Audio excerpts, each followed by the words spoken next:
Oi, boa tarde. Aqui é a doutora Cristina Aguiar com a live da quinta-feira. Quem estiver entrando vai dando um oizinho, um legalzinho, para que eu saiba quem está entrando, se eu preciso esperar, se eu posso já começar o tema de hoje. E deixem seus comentários, mesmo que eu não responda as suas perguntas ao vivo, eu vou responder no decorrer da semana, certo? Então, eu acho que eu não gosto muito de enrolar para começar, depois essa live fica publicada. Ontem eu acho, eu fiz um post no Instagram falando sobre o uso de DVDs, sobre telas de DVDs, tablets e celulares para as crianças. E houve muitas perguntas em box, então eu acho que é um tema que as pessoas não estão cientes dos riscos. Então, o que acontece? Uma tela dessas de celular, onde você está assistindo esse vídeo, ela possui uma imagem por piscamento. O piscamento de pontos luminosos, ele é feito numa alta frequência, que nós não percebemos.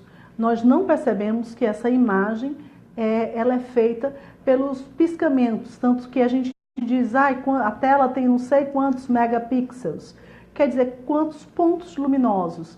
Quanto mais pontos luminosos, maior a qualidade na sua imagem, na sua tela de televisão, de celular, de tablet, de todos esses aparelhos eletrônicos.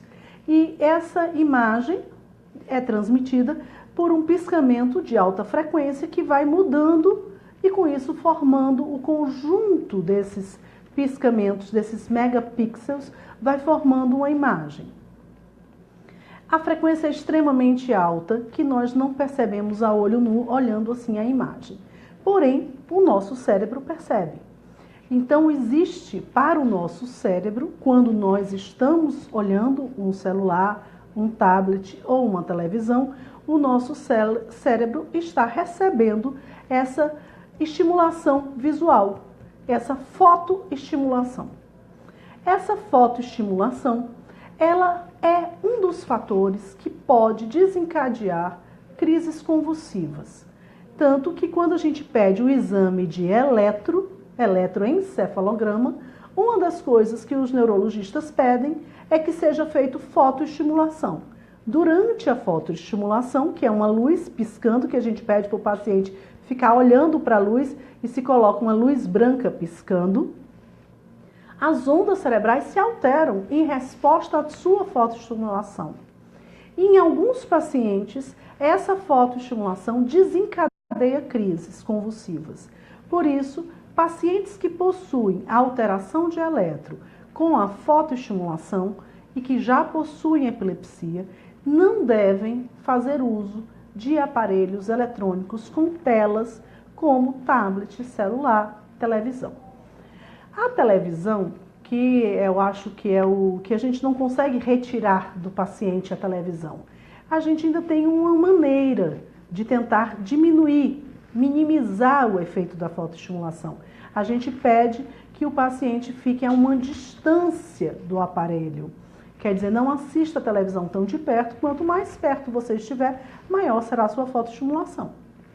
Então, a gente pede que ele fique numa distância, eu peço uma distância de 2 metros, eu acho, e por um tempo restrito, não ficar olhando para essa tela de forma contínua por tantas horas. Porém, celular, tablet, eu não posso mandar alguém assistir alguma coisa no celular a 2 metros. Então, essa forma que as pessoas têm, que hoje em dia o celular se tornou quase que o primeiro computador, então nós usamos o celular para assistir vídeos, assistir lives, ler. Tem pessoas que gostam de ler nos e-books que estão nos tablets e nos celulares. Isso está contraindicado em pacientes que possuem epilepsia e principalmente se essa epilepsia tiver uma sensibilidade à fotoestimulação. Você pode desencadear uma crise por fotoestimulação. Existe uma história curiosa que há muitos anos atrás, uns 30 anos atrás, surgiu um videogame, que eu não vou falar o nome, que quando foi lançado, apareceram várias pessoas, vários casos de crianças com crises convulsivas ao brincar nesse videogame. O número foi tão grande no Japão que esse videogame foi retirado do mercado e foi alterada a frequência que era feita a estimulação da imagem dele, porque ele estava numa frequência que era uma frequência que foi muito ruim para as pessoas que tinham fotoestimulação. Então, isso já aconteceu. Então, aconteceu jogos específicos que tinham uma frequência, uma imagem obtida.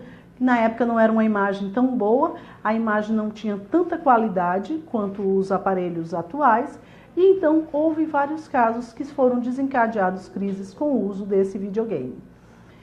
Eu também falei que o cérebro de uma criança pequena, o cérebro de uma criança até os 2 anos, ela está extremamente imatura, está em desenvolvimento e com isso muito mais suscetível à fotoestimulação. Então não é recomendado se colocar crianças, como se coloca hoje, bebês, para ficar assistindo DVDs em celular, que eles colocam muito perto. Se você colocar um DVD para uma criança pequena, mas essa é uma televisão suspensa, que tem uma distância, aquilo não vai provavelmente causar nenhum dano. Mas ao você dar um celular para uma criança de 1 ano, de meses, e que você segura o celular para ele assistir, mesmo que seja um DVD infantil, essa imagem é uma imagem que possui fotoestimulação. E ela pode, por si só, desencadear crises convulsivas nesta idade. Então, só deveria ser colocado para assistir filmes em televisões, DVDs e tablets a partir de 2 anos de idade, onde a gente considera que o amadurecimento cerebral já possui condições de receber a fotoestimulação de forma segura. Então, antes do evento da Xuxa, que ela foi que criou essa parte de DVDs infantis, as crianças pequenas não assistiam DVDs. As crianças eram crianças maiores que assistiam televisão e assistiam desenhos animados. Não existia esse tipo que hoje em dia é tão comum e se considera, as pessoas leigas consideram que estão estimulando os filhos ao colocar o DVD assim, infantis, que eu não quero citar os nomes, qualquer que seja. Eu não estou falando de um personagem ou de outro personagem. Eu estou falando que este meio de entretenimento, que for considerado pelos pais como sendo um estímulo, não é um estímulo do ponto de vista neurológico. Você pode causar um dano, não é o estímulo adequado. O DVD, além de ter a fotoestimulação que não está adequada para essa faixa etária até os 2 anos, o DVD não cria interação entre a criança. O DVD não chama a criança para brincar. O DVD não chama a criança pelo nome. Ele é um médio, apenas espectador da cena. Eles normalmente fazem DVDs com músicas, com muito colorido, com muitos movimentos, o que chama a atenção da criança, que chamaria sempre, se você colocar num teatro com várias cores, que tivessem personagens que dançassem, a criança também iria olhar. A criança, ela é atraída pela música, pela diversidade de cores fortes e do movimento. E elas acabam assistindo, chama a atenção. Porém, não seria o que é considerado o ideal. A forma de você estimular corretamente o seu filho seria brincar com ele descobrir formas, ele descobrir texturas, ele interagir com você, ele descobrir quando monta um brinquedo, quando desmonta um brinquedo, quando ele interage com outra pessoa, quando ele interage com outra criança. E já os DVDs, eu acho que nós não conseguimos mais voltar atrás. São mudanças na sociedade que acontecem que não tem mais como voltar atrás. Eles já estão tão entranhados que eu não consigo, eu posso orientar que deixem pouco tempo, que pelo menos as pessoas saibam que esse não é um método, um instrumento de estímulo às crianças, principalmente as pequenas. Não é. Então você pode usar porque aquela criança está num local, ela gosta, então ela fica quietinha, mas você fica usando sabendo que não é o mais adequado. O ruim é você usar achando que está fazendo a melhor coisa para o seu filho. Isso não é a verdade. A melhor coisa para o seu filho é você mesmo. É você sentar no chão, é você brincar, é você falar com ele, é você chamá-lo, é você pedir as coisas, é você entregar os objetos, é você brincar com ele. Isso seria a melhor coisa. O chão, a sua casa, os objetos, os seus brinquedos, esse é o seu melhor estímulo. Você pode fazer uso do DVD, dos joguinhos, dos DVDs infantis, como uma forma de entretenimento, mas não achando que está fazendo o melhor para ele. Não é a melhor coisa. Então, pelo menos, não usem no celular, porque a criança vai ficar muito próxima e vai ter uma fotoestimulação importante, o que é inadequado para a idade. E também usem na televisão, que fica a uma certa distância, e usem sabendo que é uma forma de entretenimento, mas não a melhor e não a mais adequada. Aí sim, eu acho que a gente não temos como voltar atrás. Esses personagens infantis fazem parte da fantasia da criança. E eu não acho que é errado. Se você deixa um filho seu, não, eu não vou permitir, ele não vai assistir. Ele não vai assistir nada. Sim, pequenininho, ótimo, eu adoro. Porém, uma criança maior, que já está indo para a escola, 3, 4, 5 anos, essas crianças, elas não saem mais quase na rua. Nós não conseguimos mais que elas tenham liberdade. Andar de bicicleta, jogar bola, não existe mais segurança para isso.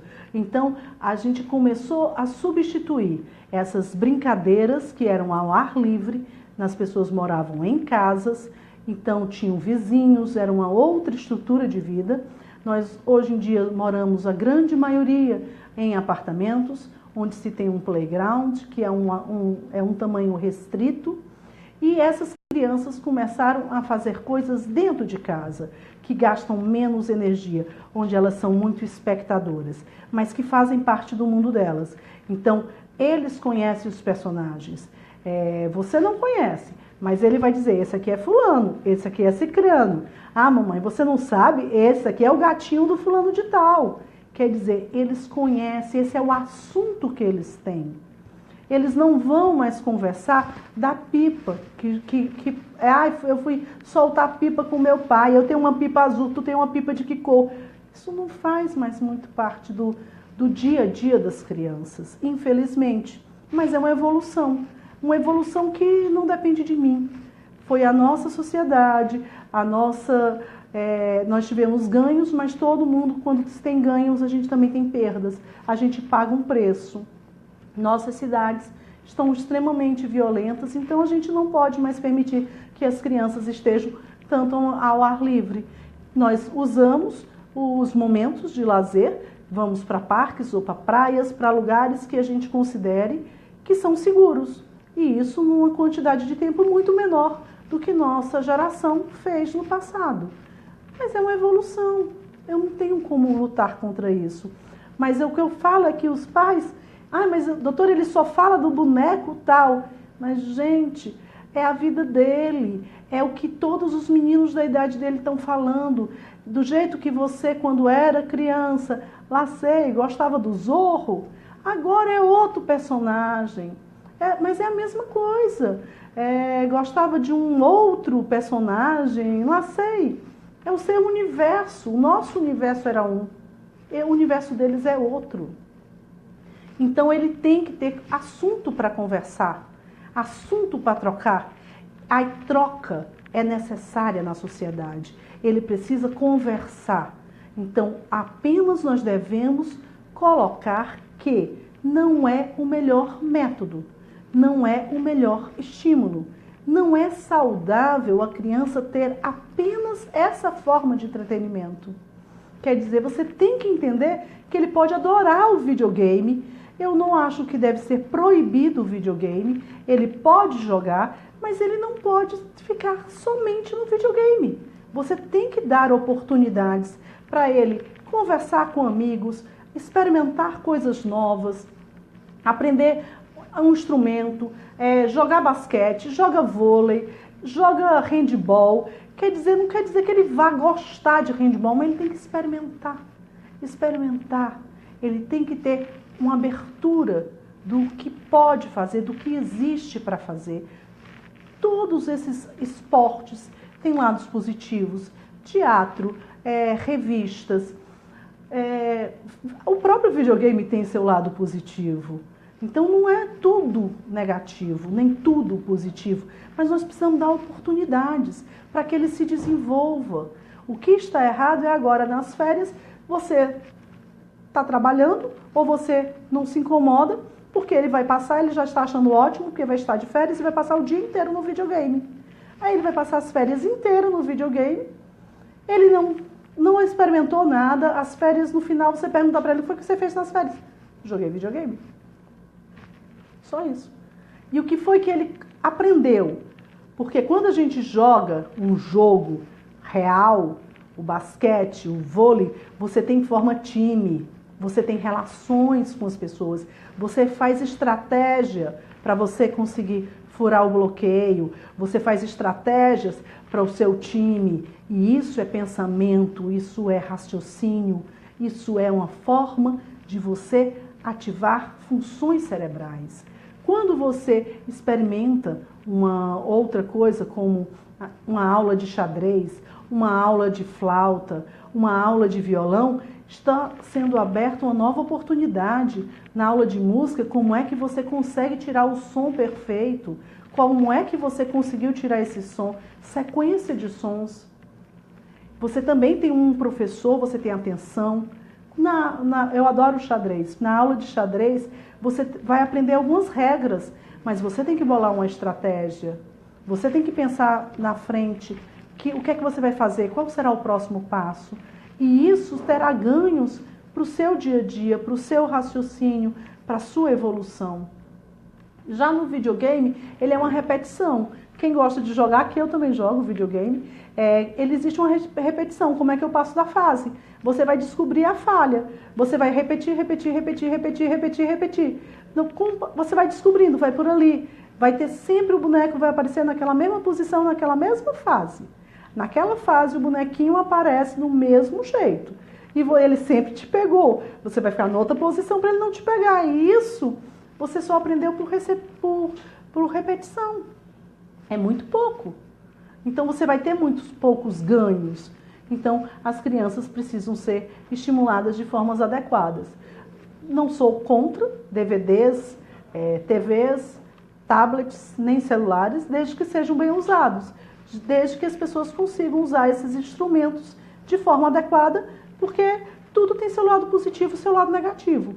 Agora, bebezinho com um celular, a mãe segurando o celular para o bebezinho ficar quieto, o bebê de 8 meses, de 6 meses, tem mãe que bota o bebê conforto na frente da televisão com o DVD infantil e a criança fica, que não pode nem sair. Ela está presa dentro do carrinho, dentro de um bebê conforto, presa diante de uma tela.